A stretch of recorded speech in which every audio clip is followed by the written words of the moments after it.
I was sitting in my cabin with a warm mug of black coffee and a half-finished crossword puzzle when I heard the doorknob rattle like someone was trying to break in, except this wasn't a burglar. No ski mask, no crowbar. Just Karen from the HOA, wearing a pastel windbreaker, oversized sunglasses, and holding what looked suspiciously like a shiny brass key. She gave the handle one more aggressive jiggle before stepping back with a huff and muttering to herself. I watched from the window, blinking, confused and already annoyed. Then she pulled out her phone and dialed 911, turning slightly so I could see her mouth the words, "He's refusing me entry." That's when I knew. This morning was about to get real interesting. I walked out onto the porch as calmly as a man in flannel pajamas could, leaned against the post, and looked straight at her. She lowered her phone just long enough to say, "You're going to regret this, buddy. HOA has jurisdiction. This key should have worked." I didn't answer immediately. I just stared at the key in her hand and blinked a few times, wondering if she genuinely believed the nonsense she was spouting or if this was just her next stunt in a long series of manufactured authority plays. Unfortunately, with Karen, it was usually both. This wasn't our first tango. Ever since I bought this off-grid lakefront cabin 3 years ago, Karen had decided that her HOA powers extended all the way to my front porch, even though my property was never part of their jurisdiction. She'd already tried to slap fines on me for having a non-regulation mailbox, accused me of water theft, because my well was too close to their communal dock, and once even left a handwritten note about my highly aggressive squirrel population. I didn't even know squirrels could be aggressive until I met Karen. But today was different. Today she showed up with a key. And not just any key. A self-proclaimed master key to the HOA cabins, which she insisted should open all lake properties. Where she got that key from, and who told her it would work here, I had no clue. But watching her fail to unlock my front door while simultaneously calling the police on me for refusing her entry to my own home was the most surreal start to a Sunday I could have imagined. I leaned on the railing, sipping my coffee, and let her finish her dramatic call to dispatch. Her voice was calm but theatrical, with phrases like non-compliant homeowner, suspicious behavior, and possible squatter. When she hung up, she looked smug. "They'll be here soon," she said. "Let's see how you explain yourself to law enforcement." I gave her a small smile and replied, "Oh, I think the explanation will be just fine." About 20 minutes later, a sheriff's cruiser rolled slowly up the gravel drive. Karen immediately stood straighter and adjusted her sunglasses, putting on the same condescending charm she wore at HOA meetings. As the door opened and the officer stepped out, she waved and called out, "Right here, officer. That's him. He's being aggressive and obstructive, and I believe he may be illegally occupying." She froze. The deputy who stepped out wasn't some fresh-faced rookie or unfamiliar backup. It was my son. Fully uniformed, calm as ever, and already shaking his head before she could finish her sentence. Karen's mouth opened, then closed, then opened again as if her brain couldn't compute what she was seeing.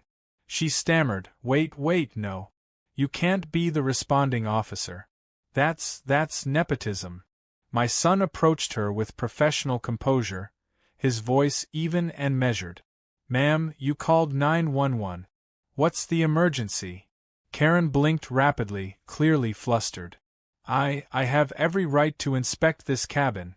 It's under HOA management.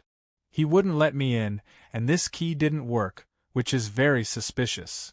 She held up the brass key again, like it was a badge of honor. My son looked at me, then back at her, then down at the key. "Ma'am, this property is not, and has never been, part of your HOA. It's on file with the county records. This is private property. Do you have any legal reason for being here?" Karen's face turned red, not from shame, but from frustration. "I was told this entire ridge was being absorbed into the HOA, that we were voting to include it." My son raised one eyebrow and asked, "And who told you that?" She hesitated. "Well, I did. I mean, I proposed it. It's on the agenda for next month's meeting." He nodded slowly. So, you're saying it's not currently part of the HOA?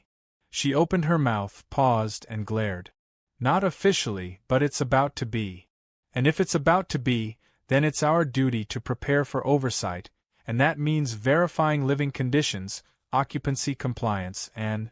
Karen, I interrupted, did you seriously call 911 because your fake key didn't open my front door?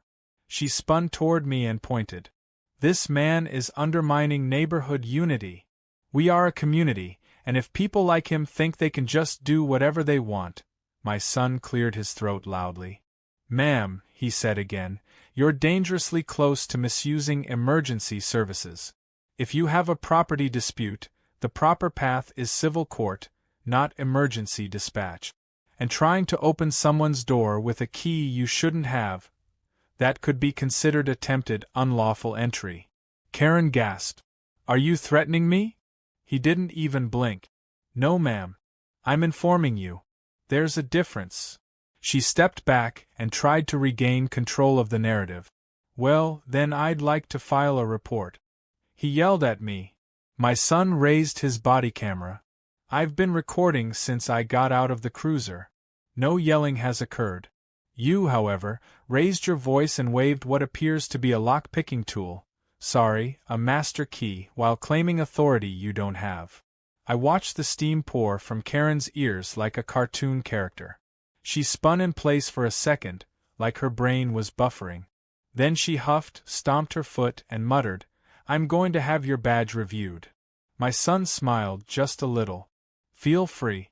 My supervisor's in town hall every Thursday. Tell them Deputy Collins sent you. As she turned to march off toward her hybrid SUV, she glanced back over her shoulder with a twisted scowl. This isn't over, she spat. You may have won this time, but I'll be back. With legal backup. And probably an HOA lawyer. I waved politely and said, I'll put the coffee on. When she finally drove off, tires crunching angrily over the gravel, my son sighed and looked at me with an amused smirk. So, master key, huh? I nodded. Yep. She tried to break in and call it a neighborhood inspection. That's a new one. He tilted his head, thoughtfully. You know, I think she genuinely believes she's the law around here. I looked toward the trees and added, which is exactly why this won't be her last attempt. And it wasn't. That key was just the beginning. Karen had a whole bag of nonsense waiting, and she wasn't done proving just how far one person could stretch imaginary power. But what she didn't know was that I had a lot more patience, a lot more property law knowledge, and a son who wore the badge she thought she could manipulate. If she thought a key was going to open the door to my life, she had another thing coming. Karen's disbelief hadn't worn off by the next morning. If anything, the confrontation with my son had only added gasoline to her already raging fire of entitlement. At sunrise, I heard the unmistakable sound of folding chairs and plastic bins being dragged across pavement from down the ridge. I peered out from the cabin window, and sure enough, Karen had set up an impromptu HOA emergency assembly on the neighborhood cul-de-sac. It was the first time I'd seen her carry a megaphone. She paced back and forth like a military commander, pointing toward my cabin with dramatic flair as a small cluster of sleepy residents reluctantly sipped coffee in lawn chairs and pretended to care. I couldn't hear every word, but I caught enough to know her ego had fully broken the sound barrier. She obstructed our progress toward community safety, she declared into the megaphone, clearly getting my gender wrong again in her rage. That cabin is a threat to HOA unity. We must vote to absorb it under full authority. Someone in the crowd, probably Rick from the maintenance committee, timidly raised his hand and asked, "Can we even do that? I thought that place wasn't in the HOA." Karen dismissed him with a wave and said, "Technicalities are obstacles to progress. We're not bound by red tape, we're innovators." Back at my cabin, I sipped my coffee and chuckled. If Karen had innovated anything, it was the art of self-delusion. I wasn't worried about her vote, mostly because the HOA had no legal jurisdiction over my land, and also because most of the neighborhood members either didn't care or were more afraid of raccoons than me. But that didn't stop Karen from pushing forward like she was leading the Normandy invasion. Later that afternoon, I received a notice nailed, yes, nailed, to a tree on my property. The paper, clearly printed at home with a glittery border and a clip art gavel, read, "By provisional vote, Pine Bluff HOA declares cabin parcel 46B under conditional oversight pending final review." I raised an eyebrow. Parcel 46B didn't even exist. My legal land deed had no such number, and even if it did, this wasn't how jurisdiction worked. She had made up a plot number and used it to pretend she had legal claim. I yanked the notice off the tree and brought it inside, placing it in my growing collection of Karen artifacts. Just to be safe, I decided to pay a visit to the county records office. The clerk there, a woman named Denise who had the demeanor of someone who'd seen every kind of ridiculous property dispute imaginable, greeted me with a smirk. "Another HOA Karen problem?" she asked, already pulling up my file. "You know, we should start a binder just for her cases."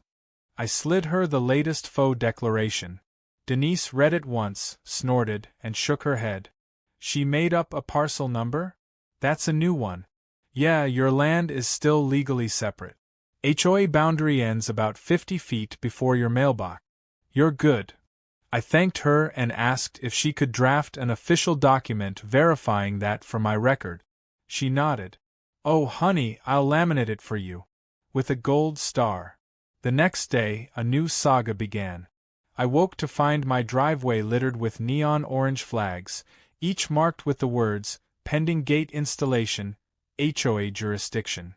There were over 24 of them, forming a perfect, ridiculous line as if Karen had sent out a landscaping crew in the dead of night. She hadn't, of course. She'd done it herself. I knew because the trail of shoe prints matched her orthopedic sandals, and my wildlife cam caught the entire operation. At 2:43 a.m., she'd marched up the gravel path in a reflective vest and installed the flags while muttering legal terms under her breath like an angry paralegal in a dream. I decided to confront her directly. It was a gamble, but I figured if I approached her while she was in the middle of another one of her propaganda campaigns, she might slip up publicly. I found her the next morning handing out laminated copies of what she called the HOA expansion map to a few residents. The map was a rough sketch drawn in colored pencil with my cabin outlined in red marker and labeled Target Property. I took one look and said, "Karen, you're distributing forged documents and trespassing in the process."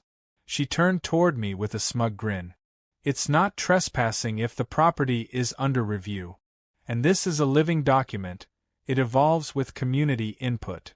I replied, "It's not a Pokemon card. It doesn't evolve with imagination. This is real land, with real ownership, and I have the county survey to prove it." I held up the document from Denise, complete with the gold star for dramatic flair. She grabbed it from my hand, scanned it, then tossed it back like it was radioactive. "That's temporary. We're initiating a vote next week to override it."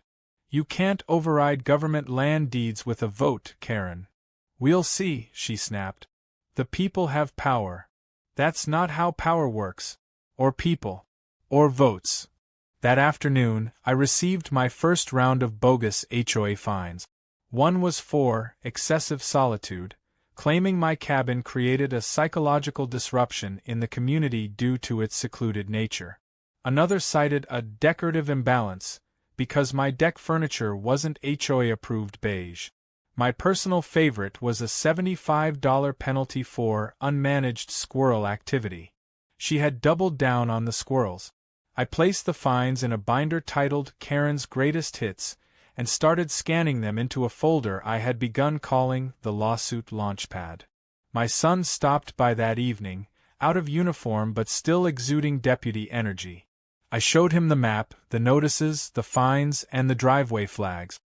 He stared at the evidence in silence, then asked, "Do you think she's mentally well?" I shrugged. "I think she's mentally invested. Which might be worse." He nodded slowly. You want me to have a formal word with her?